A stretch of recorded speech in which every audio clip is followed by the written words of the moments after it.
Kita solat berjemaah, habis solat orang sebelah kita khabar dak cukup serakaat. Dan memang betul dak cukup. Macam mana nak buat? Senang saja. Assalamualaikum warahmatullahi. Assalamualaikum warahmatullahi. Faham? Bayang Zuhur. Faham? Kawan kita belah mu 3 rakaat dah. Ha. Kita pun dengar gitu, pong, buat mana? Terus bangun. Bangun, mulakan rakaat yang akhir. Faham? Tak payah kata sahaja aku bangun sambung balik rakaat Zuhur yang kawan aku kata aku bodoh tadi. Faham? Tak payah.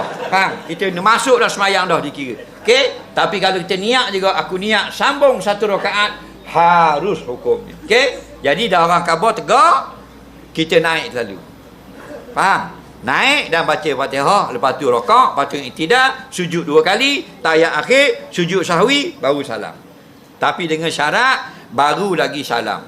Kalau seminggu lebih dah salam, orang khabar dah cukup, maka jangan waksa saja dah kira bodoh bahangsa saja. Nah, tak boleh. Atau sudah makan minum, atau sudah wirid yang panjang. Barallah, barallah, barallah, barallah, barallah, barallah, barallah. Dari sambung lah, batal dah semayang. Faham?